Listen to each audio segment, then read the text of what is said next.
Eu nunca tinha visto tanta gente junta na sala da minha casa. Não que ela fosse pequena, mas com as cadeiras arrumadas em fileiras, o espaço pareceu encolher. Minha mãe tinha passado o dia inteiro limpando, mesmo com as dores nas costas, e o cheiro de cera de assoalho misturado com café coado ainda estava no ar. Era uma sexta-feira à noite, e a reunião na Congregação Cristã no Brasil ia começar daqui a pouco. Eu estava sentada na minha cadeira de rodas, perto da janela, onde a brisa entrava morna, trazendo o barulho dos grilos lá fora. Minha irmã mais nova, a Lúcia, veio se ajoelhar do meu lado, como sempre fazia antes das reuniões começarem. Ela tinha só 12 anos, mas já sabia que eu não gostava que me olhassem muito. Então ficava ali, quieta, arrumando as franjas da toalha que cobria minhas pernas. As pernas que não mexiam há 7 anos.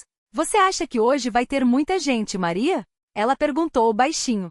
Não sei, Lu, mas acho que sim. Todo mundo sabe que o irmão Paulo vai pregar. Ela sentiu, como se isso explicasse tudo. O irmão Paulo era daqueles que falavam com uma voz que parecia vir do fundo do peito, grave e firme. As pessoas gostavam. Eu também, embora às vezes ficasse pensando se ele realmente acreditava em tudo aquilo que dizia, ou se só repetia o que tinha ouvido dos mais velhos. A sala encheu rápido. Homens de terno escuro, mulheres de saias longas, crianças que ainda não entendiam por que tinham que ficar quietas por tanto tempo. Minha mãe veio me dar um copo d'água, mas eu balancei a cabeça. Não queria que ela se preocupasse. Meu pai, que sempre chegava atrasado por causa do trabalho, entrou sem fazer barulho e sentou no canto, como de costume.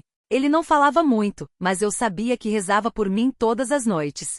Pelo menos era o que minha mãe dizia. Quando o irmão Paulo começou a falar, a sala ficou tão silenciosa que dava para ouvir o ventilador de teto rangendo. Ele leu um versículo, depois outro, e então começou a contar a história de um homem que tinha ficado paralítico e Jesus o curou. Não era a primeira vez que eu ouvia aquela passagem. Na verdade, já tinha perdido as contas. Mas dessa vez, por algum motivo, senti um aperto no peito. A fé move montanhas, disse o irmão Paulo, olhando direto para a frente, como se estivesse falando com alguém além de nós. Mas às vezes a montanha que precisa ser movida está dentro da gente. Eu baixei os olhos. Não gostava quando falavam assim, como se a culpa de eu não andar fosse minha por falta de fé. Mas também não podia negar que às vezes eu me perguntava, será que é mesmo?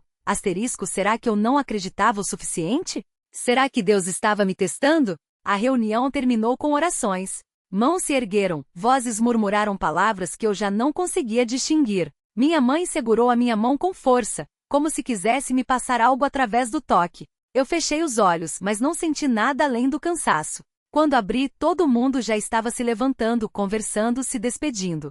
Só eu continuava ali imóvel. Foi então que a irmã Clara se aproximou. Ela era uma das mais velhas da congregação, magra, de cabelos brancos sempre presos num coque. Nunca falava muito, mas quando falava as pessoas escutavam. Maria, ela disse baixinho, como se só eu pudesse ouvir. Você quer que a gente ore por você hoje? Eu hesitei. Já tinha passado por isso antes. Muitas vezes. Orações, imposição de mãos, lágrimas. E no final nada mudava. Mas havia algo no jeito dela que me fez assentir. Sim, respondi tão baixo que quase não me ouvi. Ela fez um gesto discreto, e em segundos um círculo se formou ao meu redor. Minha mãe e meu pai, a Lúcia, o irmão Paulo, outros que eu nem conhecia direito. Todos de mãos dadas, cabeças baixas. O irmão Paulo começou a orar, mas dessa vez não era uma daquelas orações longas, cheias de palavras bonitas. Era simples, direto.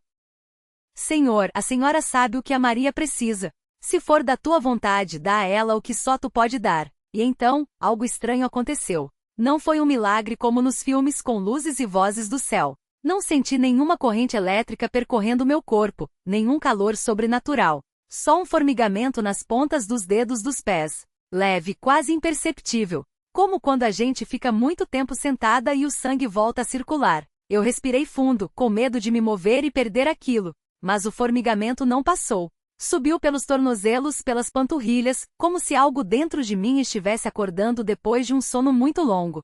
Maria? Minha mãe. Sussurrou, sem tirar os olhos da imagem de Nossa Senhora. Sua voz estava diferente, mais baixa, como se ela também estivesse sentindo algo. Não respondi. Não conseguia. Minhas pernas tremiam agora, não de fraqueza, mas de uma energia que não sabia nomear. Era como se o chão estivesse me empurrando para cima, como se minhas veias tivessem se enchido de algo mais denso que sangue. Filha, você está bem? Ela se virou finalmente e seus olhos se arregalaram. Meu Deus!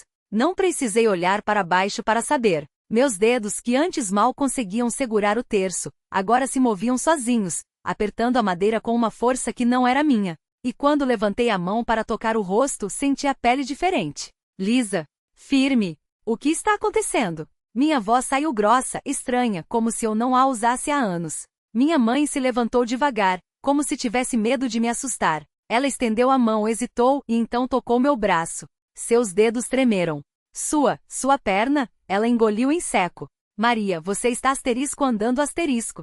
Baixei os olhos. Meus pés, que há 5 anos não obedeciam a nenhum comando, estavam plantados no chão. O esquerdo um pouco torto, como sempre foi, mas asterisco firme asterisco. Quando dobrei o joelho, ele obedeceu. Sem dor, sem resistência. Um soluço escapou da minha garganta. Não era alívio, não ainda. Era algo maior, algo que doía e queimava ao mesmo tempo, como se meu corpo estivesse se lembrando, de repente, de como era ser inteiro. Tenta dar um passo, minha mãe disse, a voz quebrada. Respirei fundo. O ar entrava e saía dos meus pulmões como se eu tivesse corrido quilômetros. Fechei os olhos, balancei o peso para frente e... o pé direito se moveu. Não foi bonito. Não foi perfeito. Tropecei. Minha mãe me segurou pelos braços, e por um segundo achei que ia cair. Mas não caí. Fiquei ali, tremendo, com as 2 pernas me sustentando, como se fosse a primeira vez. Jesus, ela murmurou, e eu não soube se era uma oração ou só uma palavra solta. O cheiro de cera queimada e flores murchas encheu meus pulmões. O chão de pedra fria sob meus pés descalços. O som da minha própria respiração ofegante, como se eu tivesse nascido de novo. Eu não entendo, falei, e minha voz quebrou. Eu não entendo asterisco nada asterisco. Minha mãe não respondeu. Ela só me abraçou com força, e eu senti suas lágrimas molhando meu ombro. Não chorei. Não conseguia. Era como se meu corpo estivesse ocupado de mais asterisco existindo asterisco para qualquer outra coisa. Vamos para casa. Ela disse finalmente, se afastando só o suficiente para olhar meu rosto. Devagar. Você precisa se acostumar. Assenti. Mas quando dei o primeiro passo em direção à porta da capela, algo me fez parar. Olhei para trás. A imagem de Nossa Senhora ainda estava lá, silenciosa, com seu manto azul desbotado e o rosto sereno. Não havia nada de diferente nela. Nenhum brilho, nenhuma marca. Só a mesma pintura velha que eu tinha visto milhares de vezes antes. Mas dessa vez, quando nossos olhos se encontraram, ou quando asterisco achei asterisco que se encontraram, senti uma pontada no peito. Não era dor. Era mais comum asterisco reconhecimento asterisco. Como se algo tivesse sido dado. E algo tivesse sido tirado. Obrigada, sussurrei, sem saber bem para quem. Minha mãe não perguntou nada.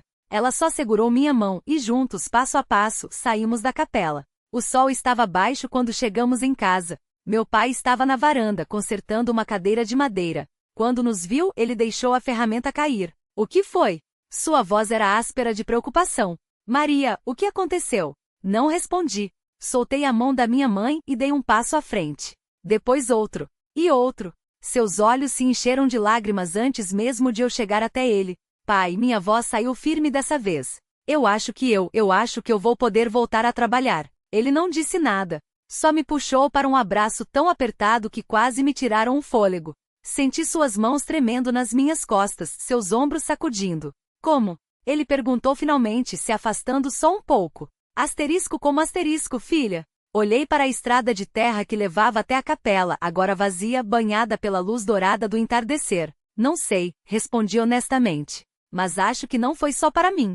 E foi só então, quando as palavras saíram da minha boca, que entendi. Porque enquanto eu estava ali de pé, sentindo o peso do meu próprio corpo pela primeira vez em anos, uma imagem passou pela minha cabeça como um relâmpago. A imagem era tão nítida que cheguei a pisar para trás, como se ela pudesse me derrubar. Era a mão da menina pequena, suja de terra, os dedos finos como talos de trigo, segurando a minha com uma força que não combinava com seu tamanho. Não era memória. Era mais do que isso. Era como se ela estivesse asterisco ali asterisco entre nós, o ar vibrando com algo que não tinha nome. Meu pai sentiu. Ele sempre sentiu essas coisas antes de mim. Você viu? Perguntei, baixinho. Ele não respondeu. Só apertou meus braços, os nós dos dedos brancos de tão forte, e olhou para o mesmo ponto vazio onde eu tinha fixado os olhos. O vento mexeu nas folhas secas ao nosso redor, um som que não era só vento. Era como se alguém tivesse suspirado bem perto do nosso ouvido. A gente não pode contar pra ninguém, falei, sem saber por quê. Ainda não. Meu pai assentiu. Não precisava explicar. Ele sabia que algumas coisas, quando ditas em voz alta, perdem o poder. Ou pior, atraem olhares que não deveriam ver. Asterisco, asterisco, asterisco. Naquela noite sonhei com a capela de novo. Mas dessa vez não estava sozinha. Ela estava lá, a menina, sentada no banco da frente, os pés balançando sem tocar o chão.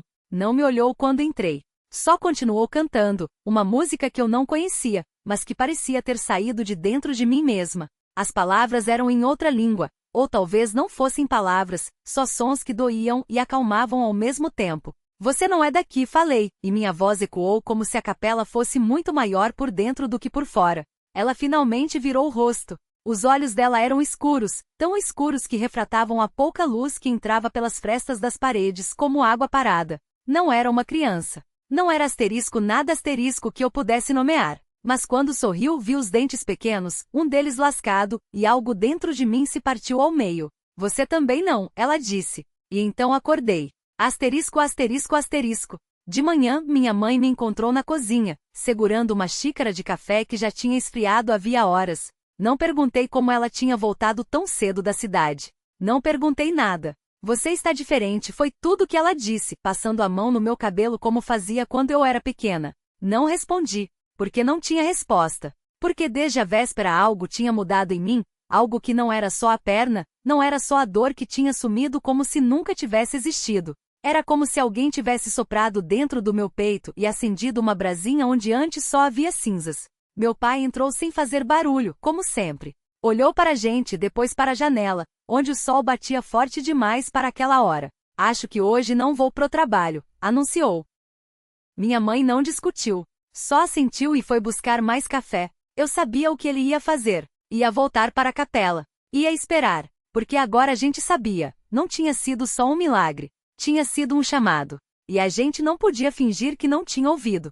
Fiquei observando as mãos dele, grossas e cheias de calos, segurar a xícara com uma calma que não combinava com o homem que eu conhecia. Meu pai nunca parava. Mesmo nos domingos, depois da missa, ele arrumava alguma coisa para fazer. Consertar a cerca, afiar as ferramentas, limpar o celeiro. Ver ele ali, imóvel, com os olhos perdidos no vapor do café, me deu um nó na garganta. Você também deveria ficar, ele disse, sem olhar para mim. Sua mãe pode cuidar das galinhas sozinha hoje. Não respondi. Não precisava. Ele já sabia que eu ia.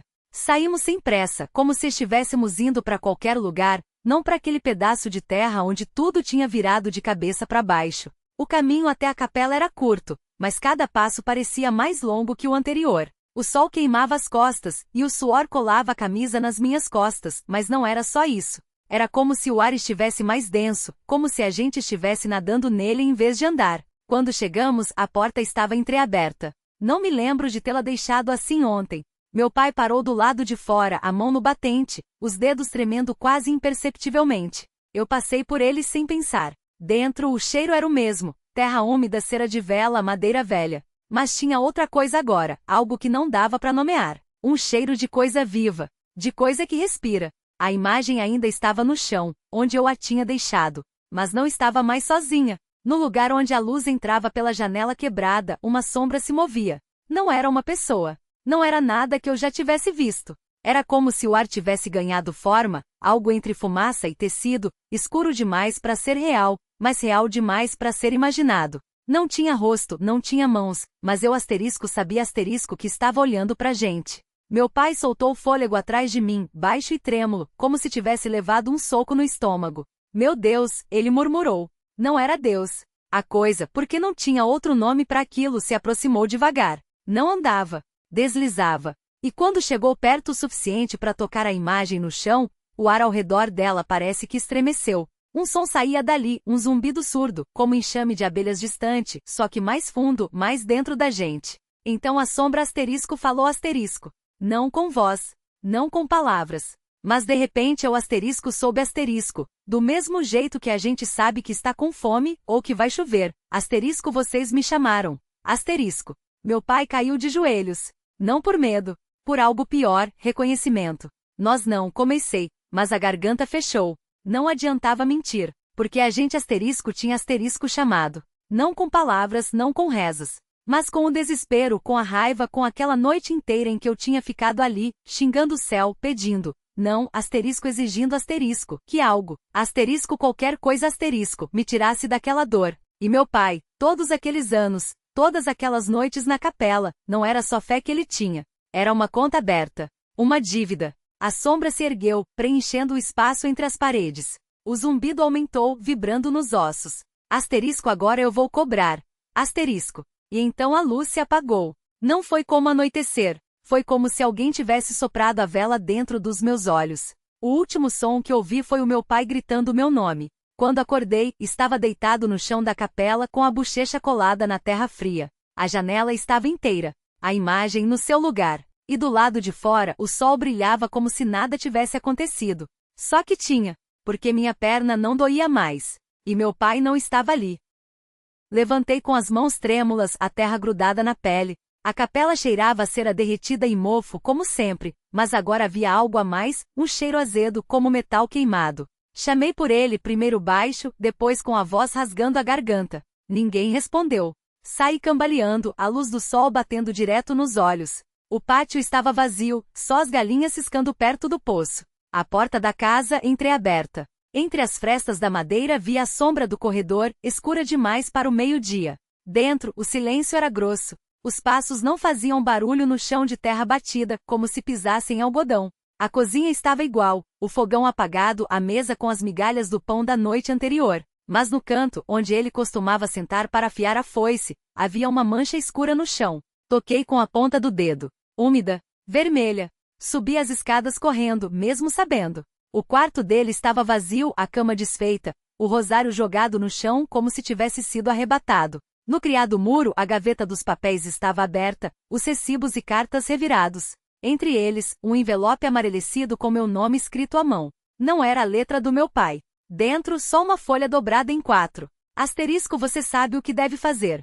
Asterisco nada mais. Desci devagar, com o papel apertado na mão. No pé da escada, a porta da capela rangeu sozinha, como se alguém tivesse entrado. O ventinho quente trouxe o cheiro de terra revolvida. Lá fora o céu estava muito azul. Demais. Apertei o papel contra o peito e empurrei a porta. A capela cheirava a cera e mofo, as velas apagadas. No altar, o crucifixo estava de cabeça para baixo. Alguém tossiu no canto escuro. Não era meu pai.